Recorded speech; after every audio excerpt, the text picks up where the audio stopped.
சாந்தியும் சமாதானமும் நம் அனைவர் மீதும் என்றென்றும் நிலவட்டமாக. அன்பார்ந்த மாணவர்களே, நாம் 2026 ஆங்கிலத் தேர்வை நாம் எதிர்நோக்கியுள்ளோம். இறைவனுடைய அருளால் கடந்த வருடமும் நம்மால் இயன்ற அளவிற்கு எதிர்பார்க்கப்பட்ட கேள்வி வினாக்கள் மற்றும் எதை நாம் எப்படி தேர்ந்தெடுத்து படிக்க வேண்டும் என்பதை உங்களுக்கு யூடியூப் வழியாக வழங்கினோம். அதையே இவ்வருடமும் சிறு மாற்றத்துடன் உங்களுக்கு வழங்க இருக்கின்றோம். முதல்ல நம்ம அட்டன் பண்ண போகிறது 14 ஒன் வேர்டு. அதுக்கு நம்ம என்ன செய்ய வேணும்? வழமை போல நம்ம சொல்லக்கூடிய ஒரு சொல் டெக்ஸ்ட் புக்கில் புக் பேஜ் எக்ஸசைசஸ்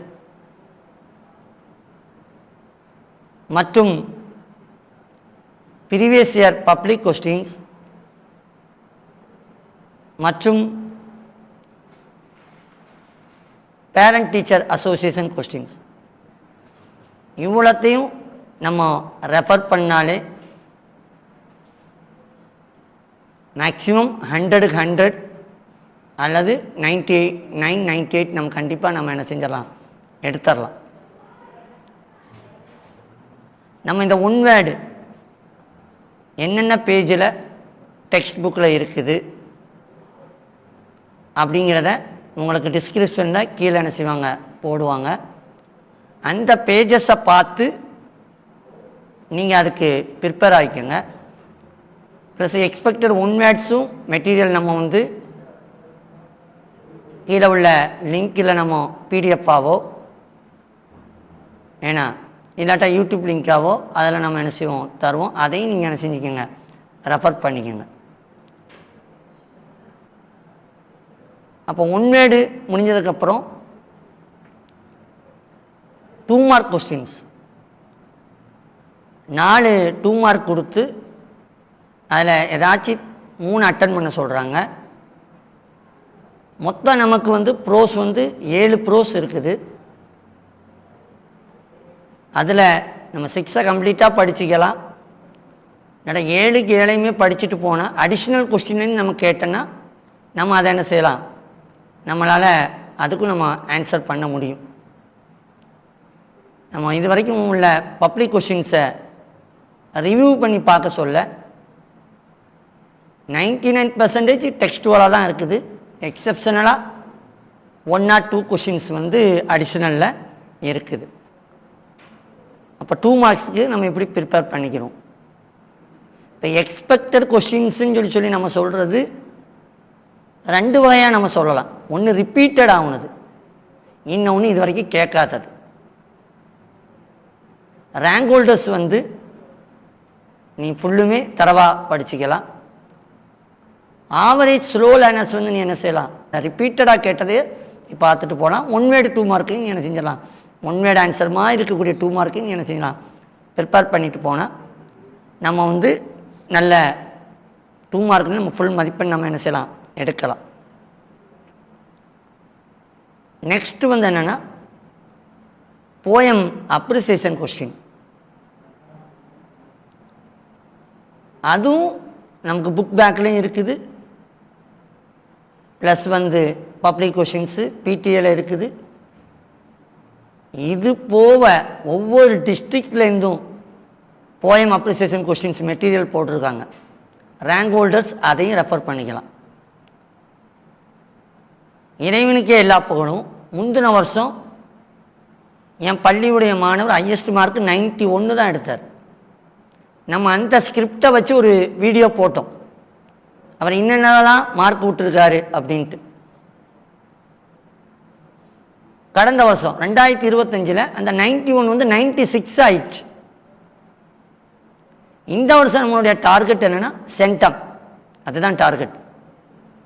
இப்போ இப்போ இந்த 96 எடுத்த மாணவர் எதிலெல்லாம் மார்க் விட்டுருக்கான்னு பார்த்தா ப்ரிப்போசிஷனில் ஒரு மதிப்பெண் விட்டுருக்கார், கிராமர் பார்ட்டில் பங்க்சுவேஷனில் ஒரு மார்க் விட்டுருக்கார், டைரக்ட் ஸ்பீச் இன்டர் ஸ்பீச்சில் ஒரு மதிப்பெண் விட்டுருக்கார், போயம் அப்ரிசியேஷன் கொஸ்டினில் ஒரு மதிப்பெண் விட்டுருக்கார்.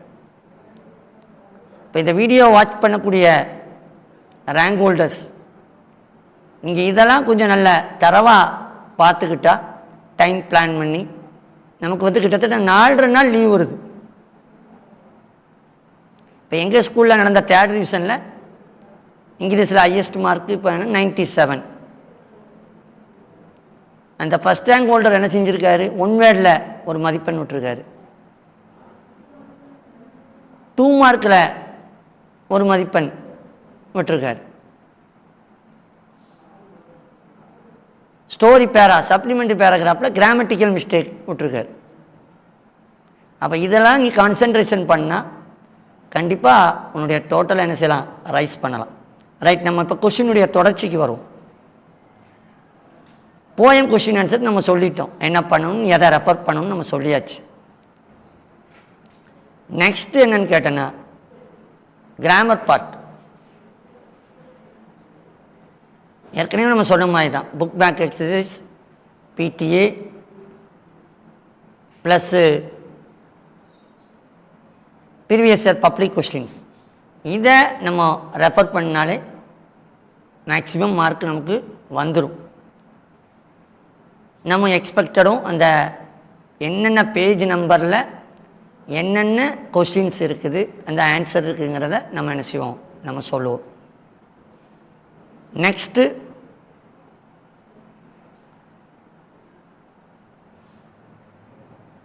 Road map. அது எல்லாத்துக்குமே தெரியும், ஒரு ஈஸியானது தான். இருந்தாலும் அதில் ஸ்ட்ரைட்டில் வந்து நிறைய பேர் ஸ்பெல்லிங் மிஸ்டேக் விடுறாங்க. கோ ஸ்ட்ரைட், அந்த ஸ்பெல்லிங் நல்லா தரவாக பார்த்திக்கோ. அடுத்தது பார்ட் 3ல் செக்ஷன் 1 ப்ரோஸ் பேராகிராஃப் 29 to 32, மொத்தம் 7 பேராகிராஃப் இருக்குது. 5 நம்ம தரவாக படித்தாலே நமக்கு அதில் ஃபுல் மார்க் கிடச்சிரும். அதை மிஸ்டேக்ஸ் இல்லாமல் எழுதணும். சிங்கிள் மிஸ்டேக் இருந்தாலும் லாங்குவேஜ் பேப்பர்னால அதில் ஒரு 1/2 மார்க் குறைக்கலாம். உங்கள் கையில் இருக்கக்கூடிய அந்த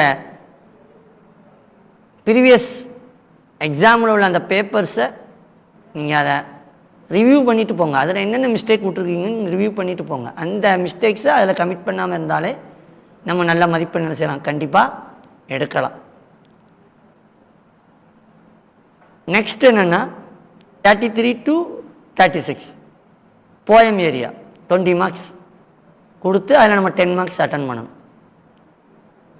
இதில் நம்ம அந்த போயத்துடைய பேராவை நம்ம படிச்சுட்டு போகலாம். மெமரி போயம் இல்லாத பேராகிராஃபில் நம்ம படிச்சுட்டு போகலாம். இல்லாட்டனா டைம் சேவ் பண்ணணும்னு நம்ம நினச்சோன்னா 35ல் rhyming words, rhyming scheme, alliteration, figure of speech இதெல்லாம் கேட்குறாங்க. இது எல்லாமே நம்ம ஏற்கனவே நம்ம சொன்ன மாதிரி தான்.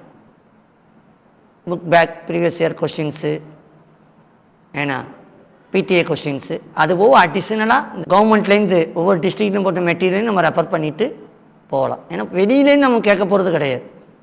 இப்போ கொஸ்டின் நம்பர் 36 வந்து போயம் பேராப்ரைஸ், அதை நம்ம அட்டன் பண்ணலாம்.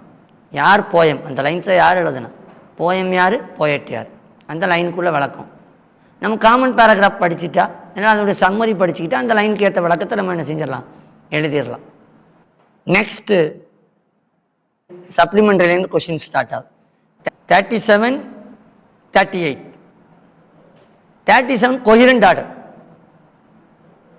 டெக்ஸ்ட் புக்கில் 2 இருக்குது. ஒன்று ஃபஸ்ட்டு ஸ்டோரியில் இருக்குது, 4வது ஸ்டோரியில் இருக்குது. இந்த ஃபஸ்ட் ஸ்டோரி நம்ம போன வருஷம் எக்ஸ்பெக்டட்னு சொல்லி கொடுத்தோம், போன வருஷம் கேட்டுட்டான்.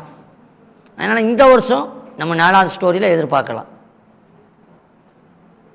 ஆனால் அந்த கொஹிரண்ட் ஆர்டர் கான்ஃபிடெண்ட்டாக தெரிஞ்சால் அதை அட்டன் பண்ணு. இல்லாட்டா it is better to attend 38 attend பண்ணுறது ரொம்ப பெட்டர். கான்ஃபிடெண்ட்டாக தெரியலைன்னா 37 தொடாத.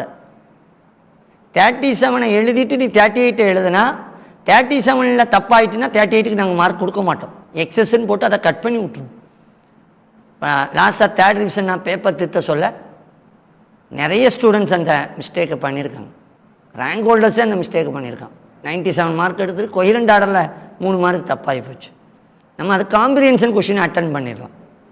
Next advertisement. நம்ம ப்ரீவியஸ் இயர் வீடியோவில் நம்ம சொல்லியிருந்தோம் இந்த அட்வர்டைஸ்மெண்ட் தான் கேட்பேன்ட்டு. அதே போல் அந்த புக்கை பற்றி அட்வர்டைஸ்மெண்ட்டை கேட்டுட்டான். அந்த பேஜ் நம்பர் கொடுத்து எக்ஸ்பெக்டடுன்னு நம்ம இப்போ கொடுத்தோம். இப்போ நம்ம டிஸ்கிரிப்ஷனில் கொடுக்க போகிறோம் எக்ஸ்பெக்டடு. இறைவன் நாடினால் என்ன செய்யலாம், வரலாம். பேரை மட்டும் மாற்றி அந்த அட்வர்டைஸ்மெண்ட்லாம் கேட்டான். 40th வந்து லெட்டர் ரைட்டிங். இந்த லெட்டர் ரைட்டிங்கும் டெக்ஸ்ட் புக்கில் நமக்கு 3 வகையான லெட்டர் இருக்குது. Letter to the editor, letter of complaint, ஏன்னா இன்னொரு டைப் ஆஃப் லெட்டர் இருக்குது. எல்லாமே நம்ம டிஸ்கிரிப்ஷனில் கொடுப்போம். அதை நல்லா தரவாக பார்த்துட்டு ரீட் பண்ணிவிட்டு போங்க. Question number 41. இதுதான் நமக்கு நோட்டீஸ் ரைட்டிங் கேட்கலாம், இமெயில் ரைட்டிங் கேட்கலாம், ரிப்போர்ட் ரைட்டிங் கேட்கலாம். 40 தரவா தெரிஞ்சால் 40 அட்டன் பண்ணு. 41 டஃப்பாக கேட்டுட்டா 40 அட்டன் பண்ணு. 41 நோட்டீஸ் ஈஸியாக கேட்டுட்டா அதை அட்டன் பண்ணு. ப்ரீவியஸில் நோட்டீஸ் நம்ம இன்னதை கேட்பான்னு நம்ம எக்ஸ்பெக்ட் பண்ணோம். ஊர் பேரை மட்டும் மாற்றிட்டு டூருக்கு போகிறது. பாபநாசம் டெக்ஸ்டுவலில் வேறு ஊர் பேர் கொடுத்துருந்துச்சு, பாபநாசங்கிற பேரை மட்டும் மாற்றி அந்த எக்ஸ்பெக்டட் இதையே என்ன செஞ்சுட்டான், கேட்டுட்டான். இந்த வரைக்கும் நம்ம எக்ஸ்பெக்டட் என்ன செஞ்சுருக்கோம், கொடுத்துருக்கோம். Next note making or summary writing. ரெண்டில் ஏதாச்சும் ஒன்று தான் அட்டன் பண்ணணும். 42 வந்து பிக்சர் காம்ப்ரிஹென்ஷன். அந்த பிக்சரை பற்றி என்ன கேட்டிக்கிறானோ அதை பற்றி 5 பாயிண்ட்ஸ் ரிலேட்டடாக கிராமட்டிக்கல் மிஸ்டேக் இல்லாமல் எழுதணும். இதுதான் ரொம்ப மெயின். 10 பாயிண்ட் 15 பாயிண்ட் எழுதுறேன்னு சொல்லிட்டு அதில் கிராமட்டிக்கல் மிஸ்டேக் இருந்தால் கண்டிப்பாக அதில் மதிப்பெண் குறையும். நம்ம அதுக்கும் ஜென்ரல் பாயிண்ட்ஸ் நம்ம டிஸ்கிரிப்ஷனில் பிக்சர் காம்ப்ரிஹென்ஷன் எப்படி எழுதலாம் ஜென்ரல் பாயிண்ட்ஸ் நம்ம கொடுத்துருக்கோம். அதையும் நீங்கள் என்ன செஞ்சுக்கோங்க, பார்த்துக்கோங்க. இல்லாட்டா அதனுடைய லிங்க்கை நம்ம கொடுக்குறோம், அதை பார்த்துக்கோங்க. Next 43 note making or summary writing. இதில் நோட் மேக்கிங் அல்லது சம்மரி தான் எழுதணும். ரெண்டையும் நம்ம அட்டன் பண்ணி டைமை வேஸ்ட் பண்ணக்கூடாது. நெக்ஸ்ட்டு வந்து 44. அதில் வந்து ஸ்பாட் த எரர் கேட்குறான். ரேங்க் ஹோல்டர்ஸு நீ டைமை சேவ் பண்ணணும்னு நினச்சா இந்த 5க்கு 5 உனக்கு ஸ்பாட் த எரர் தெரியும்னு நீ நினச்சா தயவுசெய்து நீ என்ன செஞ்சிரு, அதை அட்டன் பண்ணு. மற்றதை அட்டன் பண்ணுறதுக்கு பதிலாக ஸ்பாட் த எரர் அட்டன் பண்ணால் உனக்கு டைம் சேவ் ஆகும். ஸ்லோ லேர்னர்ஸ் ஆவரேஜ் உனக்கு ஸ்பாட் த எரர் தெரியலையா, நீ அந்த 6 சாய்ஸில் ஏதாச்சும் நீ 4 அட்டன் பண்ணால் போதும். Next memory poem. 4 memory poem இருக்குது. சில பேர் 4 மெமரி போயத்தில் ஏன்னா மொத்தம் 70 லைன்ஸ் 80 லைன்ஸ்னு வச்சுக்குவேன். 70 லைன்ஸ் படிச்சிருப்பா, ஒரு 10 லைன்ஸ் படிச்சிக்க மாட்டா. அதை கேட்டு வச்சிடலாம். நமக்கு 4 நாள் லீவ் இருக்குது, 4 days. அதை கம்ப்ளீட் பண்ணிடு. அந்த 10 வரியை நீ கம்ப்ளீட் பண்ணிடு. ஸ்லோ லேர்னர்ஸ் ஆவரேஜ் நீ படித்த போயத்தை நல்லா ரிவிஷன் பண்ணிட்டு போ. எல்லா போயத்தையும் ஃபஸ்ட்டு 5 லைன்ஸாச்சும் அட்லீஸ்ட் தரவாக வச்சுட்டு போப்பார். இல்லாட்டா படித்ததை ரீகால் பண்ணிட்டு போ. இறைவன் நாடுனா என்ன செய்யலாம், அதுலேருந்து என்ன செய்யலாம், வரலாம். இப்போ இந்த வருஷம் நம்ம நோமன் ஆர் ஃபாரின் ஏன்னா இதுலேருந்து நம்ம எதிர்பார்க்கலாம். இல்லாட்டா 3வது மெமரி போயமாக இருக்கக்கூடிய அதுலேருந்து நம்ம என்ன செய்யலாம், எதிர்பார்க்கலாம். மெஷின் சம்மந்தப்பட்ட அந்த போயத்தையும் நம்ம என்ன செய்யலாம், எதிர்பார்க்கலாம். படித்ததை ஃபுல்லாக தரவா. அதில் மெயினாக rank holders, comma, quotation mistake எல்லாம் என்ன செஞ்சுக்கோங்க, பார்த்துக்கோங்க. Next 46 47 developing 8 marks. இதில் கண்டிப்பாக டைட்டிலுக்கு 1 மார்க்கு, மோரலுக்கு 1 மார்க்கு, அந்த ஸ்டோரியை டெவலப் எழுதுறதுக்கு கிராமட்டிக்கல் மிஸ்டேக் இல்லாமல் ஸ்டோரியாக இருந்தால் நீ பாஸ்ட் டென்ஸில் தான் மேக்ஸிமம் என்ன செய்யணும்.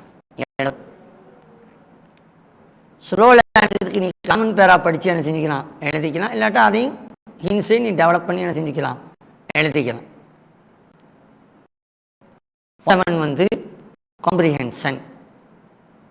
காம்ப்ரிஹென்ஷன் மெட்டீரியல் என்ன, புக் பேக்லேயும் பேஜஸ் டிஸ்கஷனில் கொடுப்போம்.